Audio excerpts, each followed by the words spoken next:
Hello, knowledge seekers. In this episode of 20-Minute Books, we turn our attention to Crime and Punishment, a monumental piece of Russian literature penned by Fyodor Dostoyevsky in 1866. This gripping novel takes us into the troubled mind of a young man named Rodion Raskolnikov, whose narrative begins with plotting and culminates in the murder of an elderly pawnbroker.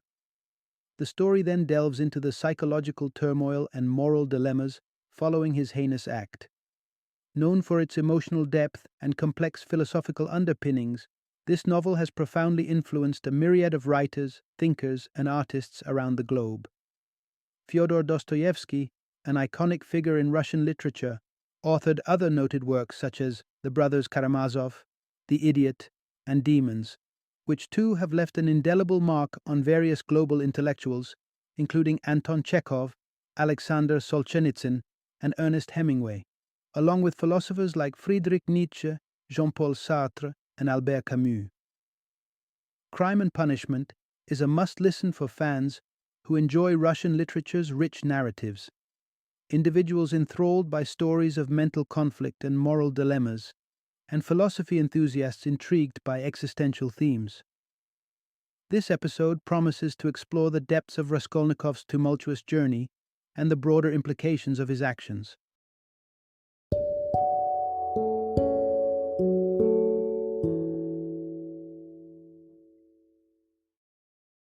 Crime and Punishment, a philosophical masterpiece on the boundaries between good and evil. Introduction. A dark night, a desperate decision.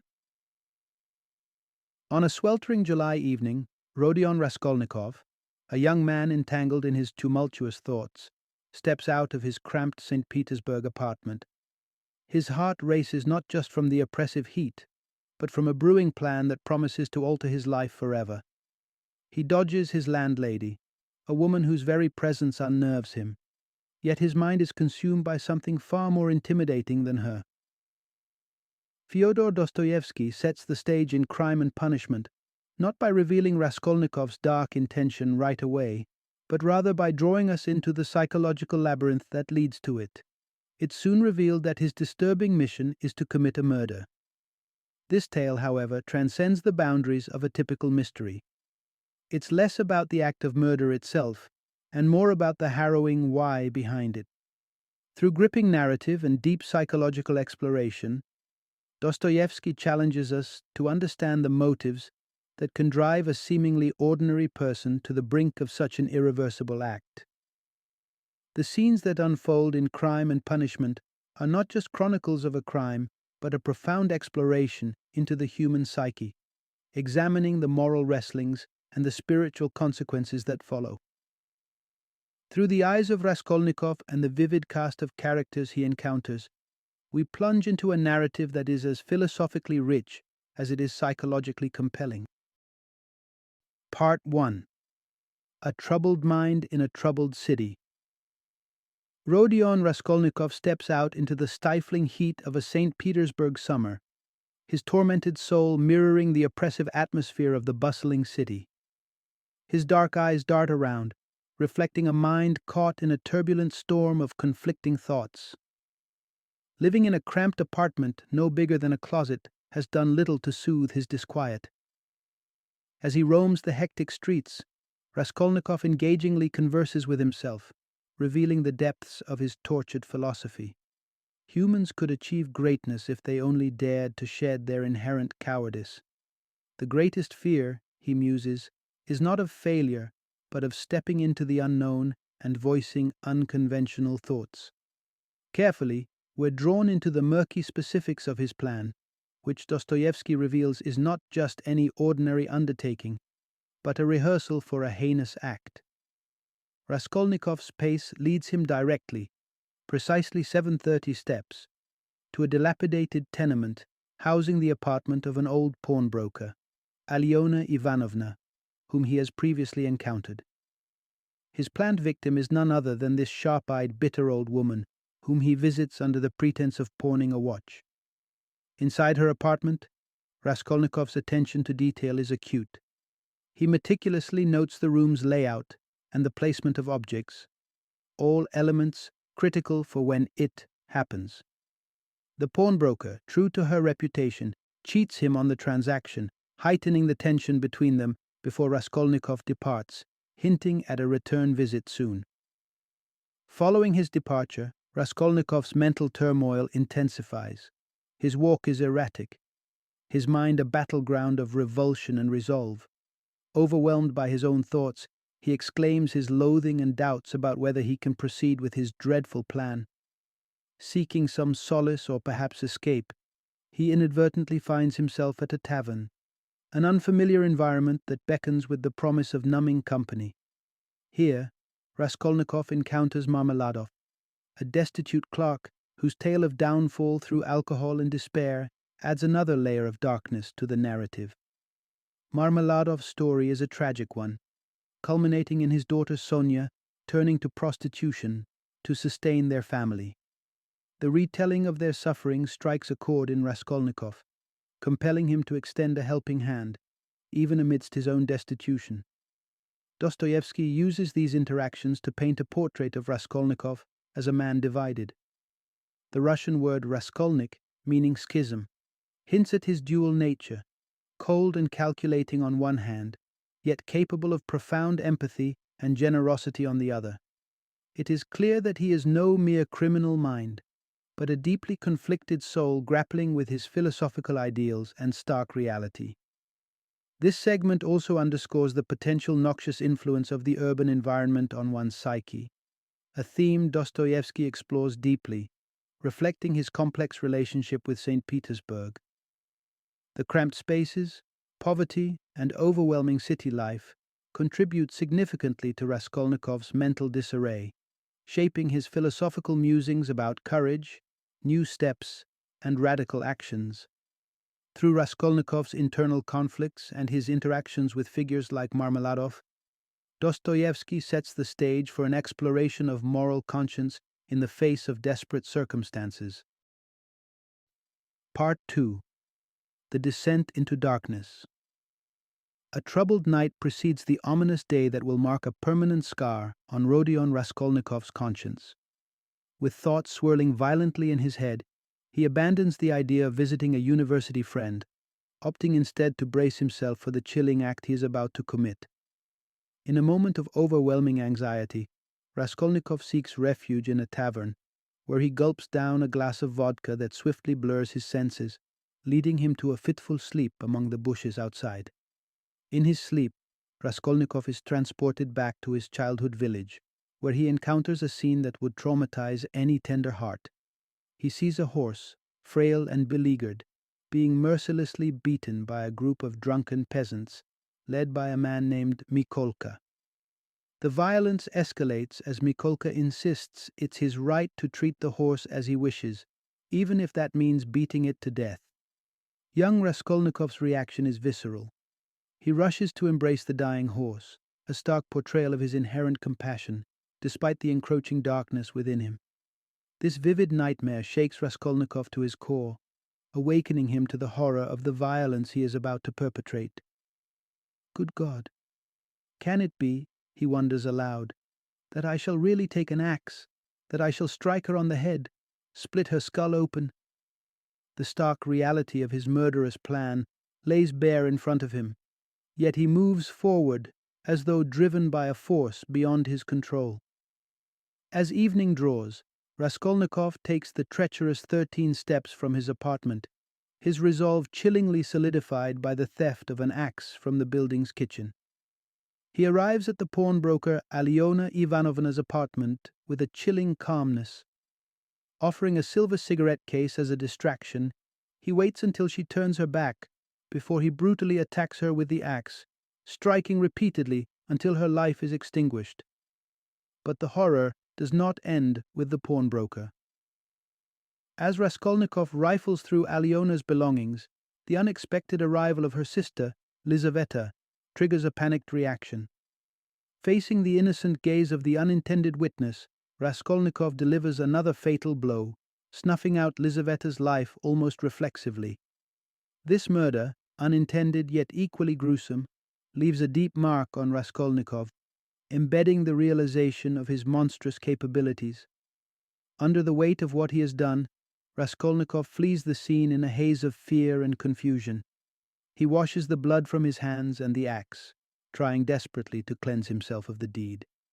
The stark dichotomy of his actions is evident in his profound dream, where his younger self's empathy for the suffering horse contrasts sharply with his present self's capacity for cold-blooded murder. The killing of Valiona, a task he carried out with a mechanical dispassion, stands in stark contrast to Lizaveta's murder, which forces him to confront the human cost of his actions. The innocence in Lizaveta's eyes as she faced her murderer grounds Raskolnikov's philosophical justifications for his actions in a harrowing reality, revealing the devastating impact of his deeds not only on his victims but on his own soul. Part 3. Confronting the Shadows Within. The shadows of guilt haunt Rodion Raskolnikov in the wake of his brutal crime. As night gives way to dawn, a feverish delirium grips him, every detail of the murder replaying in his mind's eye. The morning light brings no solace, only the stark realization of his unchecked door, the unhidden stolen items, and his unchanged clothes. Doubt and fear seep into his thoughts, whispering the haunting question: is he losing his sanity? Is this the beginning of his punishment? The same day, an unexpected summons drags Raskolnikov to the police station, stirring a cocktail of paranoia and relief when he learns the visit is merely about his debts to his landlady.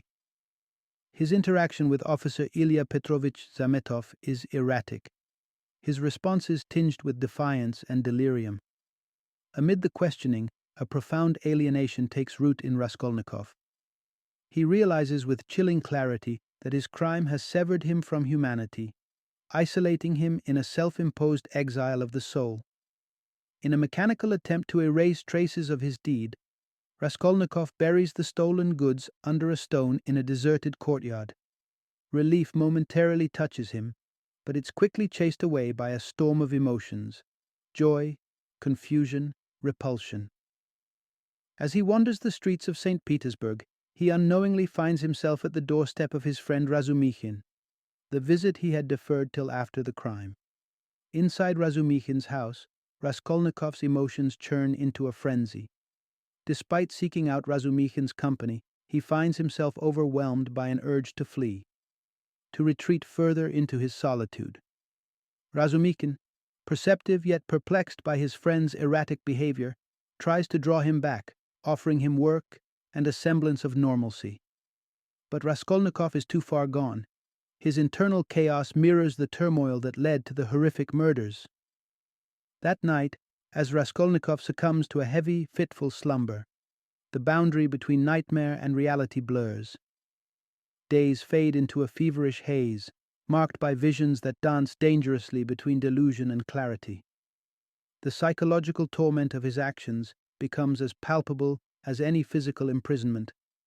This painful self-awareness starkly contrasts with Razumikhin's character, his name echoing the Russian word for reason. Razumikhin represents the path Raskolnikov might have taken, had reason prevailed over his darker impulses. Though Raskolnikov initially pushes Razumikhin away, their encounters hint at a deep, almost desperate longing for connection, for a return to a life not shadowed by murder.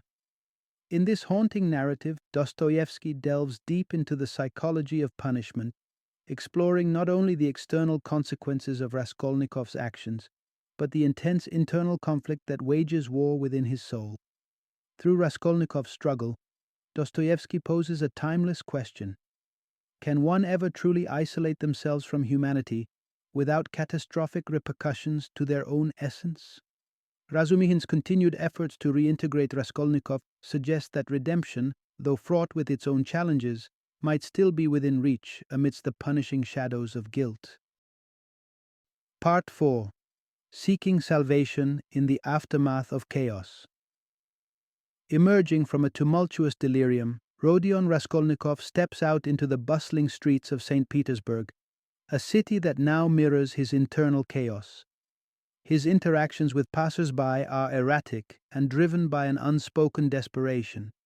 Soon, he finds himself in the Palais de Cristal Café, where fate, or perhaps his subconscious, brings him face to face with Zametov, the head police clerk. In a bewildering conversation laced with bravado and irony, Raskolnikov teases the edges of confession. His words dance dangerously close to an outright admission as he describes, with unsettling precision, how the murders might have been executed. Though his claims are framed as hypotheticals, they plant seeds of suspicion in Zametov's mind. Yet, with a mocking smile and a dismissive assurance, Raskolnikov veers away from a real confession at the last moment. Driven by an inexplicable compulsion, Raskolnikov's wanderings then lead him back to the scene of his grim deed, Alyona Ivanovna's apartment.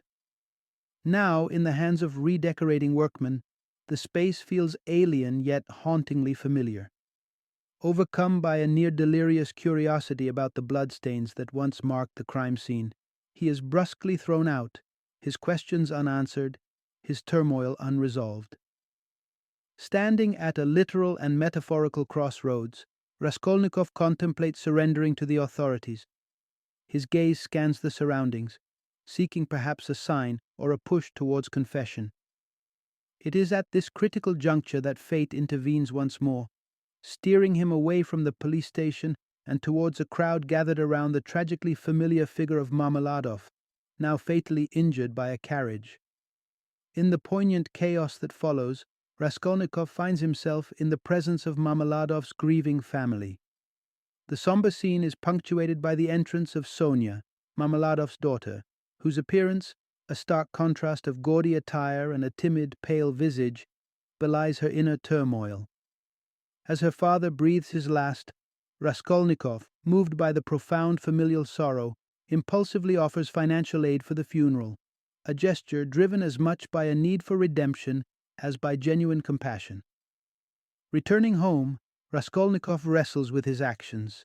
He swings between self-congratulation for his generosity and a deeper, gnawing recognition that such acts cannot erase or redeem his earlier, darker deeds.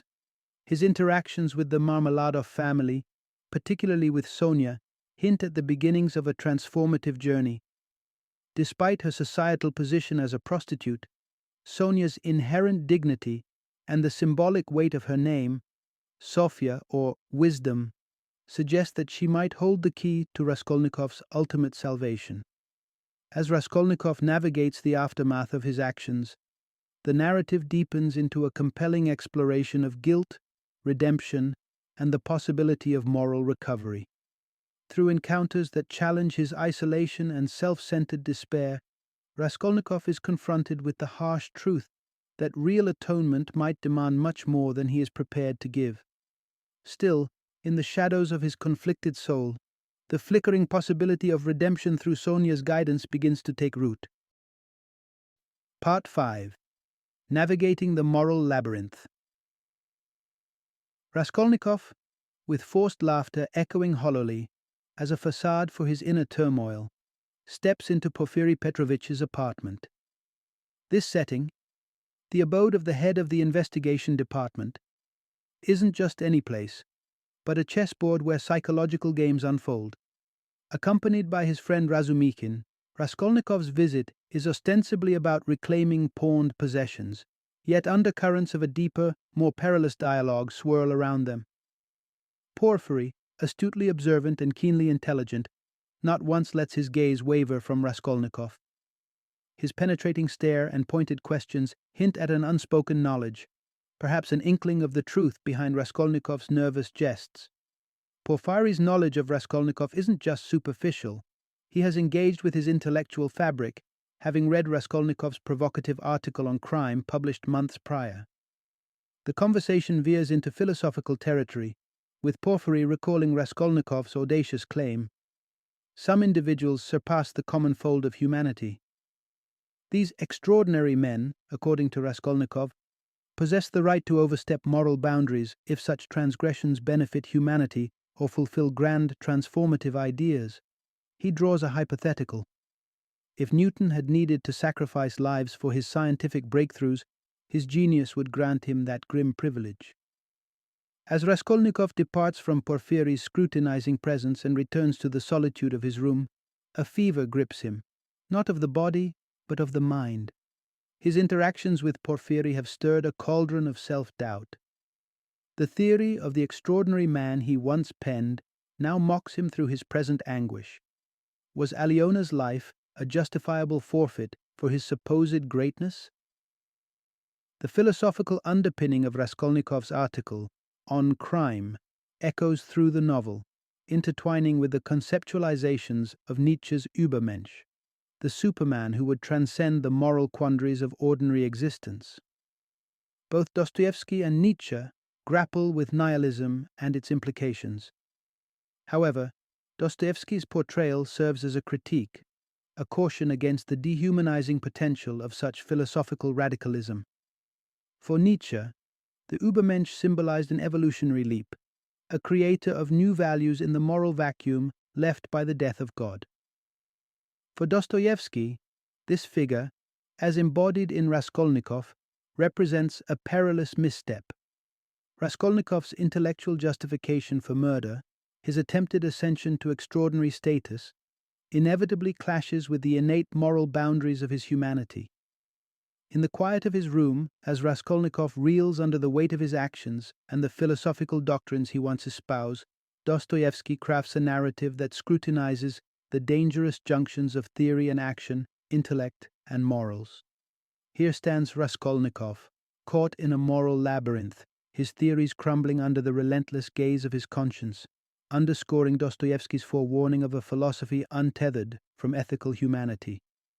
Can one truly align with Nietzsche's ideal, or is the human soul intrinsically bound to a moral compass, however one might rationalize to the contrary? Part 6. Redemption through Connection. In the dreary landscape of St. Petersburg, Raskolnikov makes his way to Sonia's modest apartment, seeking solace after a tense discourse with his family and Razumihin. Sonia, ever the epitome of compassionate virtue, appears distressed as Raskolnikov probes into the well-being of her mother, Katerina Ivanovna. Sonia's features, clouded with what seems like an insatiable compassion, mirror her deep-seated pain and an almost desperate need to defend her mother, despite her evident madness. Raskolnikov's mention of Sonia's younger sister, Polenka's potential grim future as a prostitute, draws a vehement reaction from Sonia. She clings fervently to her faith, asserting that a divine force would prevent such a fate, showcasing a stark contrast to Raskolnikov's skepticism about the existence of God. Observing Sonia's devoutness, Raskolnikov internally dismisses her spirituality as a contagion he fears might soon infect him. Yet, it is Sonia who Raskolnikov asks to read aloud the story of Lazarus from the New Testament, which to Sonia symbolizes a narrative of resurrection and hope, mirroring her own life's struggles. The emotional session leaves Raskolnikov confessing his severed ties with his family, stating that now only Sonia remains integral in his life. He begs her to join him on an undefined journey, sharing a path he believes they both tread, a path of transgression and redemption. Raskolnikov's subsequent visit post the Marmeladov's funeral banquet is even more pivotal. As he sits beside Sonia in her room, his revelation about being the murderer of Lizaveta comes as a horrifying shock to her. Yet Sonia's reaction is not one of revulsion, but of a profound despair mixed with a commitment to stay by his side. She assumes a role that is almost redemptive, insisting on shared suffering and a communal bearing of their crosses, signifying a journey towards atonement. Sonia, the saintly figure despite her profession, emerges as a beacon of unconditional love and forgiveness. Her character challenges the societal norms and human judgments about morality and virtue. To Raskolnikov, who is tormented by his intellectual arrogance and moral conflicts, she offers a path to salvation that contrasts his nihilistic ideologies. In a deeply symbolic gesture, Sonia shares her cross with Raskolnikov, embodying the novel's exploration of suffering as a pathway to spiritual awakening. Dostoyevsky frames her not just as a symbol of enduring faith, but as a powerful catalyst for Raskolnikov's potential transformation. It's through her unwavering belief and the ideal of shared redemption that Raskolnikov is forced to confront his own inner turmoil and decay. Sonia and Raskolnikov's intertwined destinies showcase a profound narrative of fall and redemption, with Sonia's character embodying the possibility of rising above one's circumstances through faith and compassion. As they decide to face the consequences together, the story of Lazarus serves not only as a beacon of hope for Sonia, but perhaps a tentative promise of rebirth for Raskolnikov too. In doing so, Dostoyevsky sets a narrative stage where divine grace and human fallibility interlace, suggesting that redemption, though wrought with sacrifice, remains within reach for even the most troubled souls. Part 7. A Journey Towards Redemption. After a profound inner turmoil, Raskolnikov decides to confess to his crimes, a decision that propels him on a poignant farewell tour. He visits key people in his life, his mother, sister, and finally Sonia. It is with Sonia that he shares a particularly transformative moment. She gives him a cross, and they pray together. Though foreign to his rationalist mind, Raskolnikov is moved by the ritual. With a heavy heart, he proceeds towards the police station, but detours through the Haymarket where he follows Sonia's advice, a symbolic gesture of submission. There, overcome with a surge of emotions, he bows and kisses the earth, an act that unfortunately gathers mockery rather than understanding from the bystanders. Undeterred and strengthened by Sonia's faithful presence nearby, Raskolnikov continues to the police station where he almost falters at the last hurdle. Yet, the sight of Sonia's anxious face spurs him on. With a fragmented smile and trembling lips, he confesses to the double murder to Zametov, the head clerk. Fast forward 18 months, and Raskolnikov finds himself in a Siberian prison, a vast, cold landscape that starkly contrasts the claustrophobic alleys of St. Petersburg. Despite his incarceration, Raskolnikov initially remains unrepentant, clinging to the intellectual justifications for his earlier deeds. Yet, Sonia's unwavering support persists. Her frequent visits to his prison window symbolize a beacon of hope. The narrative reaches a climactic emotional breakthrough when Raskolnikov and Sonia finally meet in the prison yard. In this moment, overwhelmed by the gravity of his journey and Sonia's unrelenting kindness, Raskolnikov weeps and embraces her feet, a gesture of submission and repentance. Sonia responds with compassion, recognizing the depth of his transformation. This moment marks an epiphany for Raskolnikov, shifting from the intellectual to the emotional, from isolation to connection. For Dostoyevsky, the path to redemption for Raskolnikov involves not only acknowledging his crimes to society through his confession, but also reconnecting with humanity and divinity, symbolized by his profound interaction with Sonia and the earth. The Siberian exile serves as both a literal and metaphorical cleansing of his past sins, offering a stark, open space for contemplation and eventual redemption. Raskolnikov's acceptance of Sonia's love and her spiritual beliefs signifies the beginning of his true transformation. The story concludes on a nuanced note of redemption in progress, highlighting that Raskolnikov's journey towards complete atonement is ongoing and perhaps a tale for another time. Through the interplay of guilt, retribution, and love, Dostoyevsky explores the complex dynamics of redemption, suggesting that it is a personal and often arduous journey that ultimately leads back to the core of human connection and spiritual awakening. Final summary. In the claustrophobic alleys of St. Petersburg, a young law student named Rodion Raskolnikov commits a crime that shakes the foundations of his beliefs and ethics.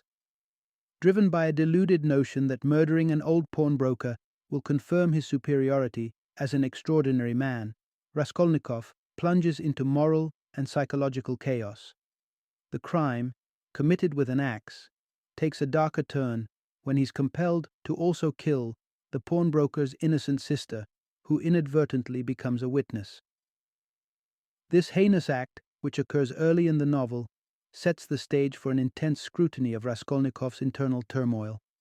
The bulk of the narrative explores his struggle with guilt and paranoia, spiraling him into bouts of delirium and a profound isolation that borders on madness. As he navigates his conflicted emotions, Raskolnikov is consistently drawn to Sonia, a prostitute whose life of suffering and self-sacrifice starkly contrasts with his philosophical justifications for murder. Sonia becomes a beacon of hope and moral guidance, embodying virtue and redemption in the midst of despair. Her influence and unwavering support play a crucial role in steering Raskolnikov toward the path of confession. The novel culminates with Raskolnikov's surrender to the authorities, a decision heavily influenced by Sonia's counsel. His confession leads him to a Siberian prison, where he begins to experience the first stirrings of genuine remorse, marking the early stages of his spiritual and emotional redemption. Dostoyevsky's Crime and Punishment is a profound exploration of man's capacity for evil and the possibility of redemption. Through Raskolnikov's journey, the novel scrutinizes moral dilemmas and the psychological burdens of sin, ultimately affirming the redemptive power of human connection and spiritual rebirth.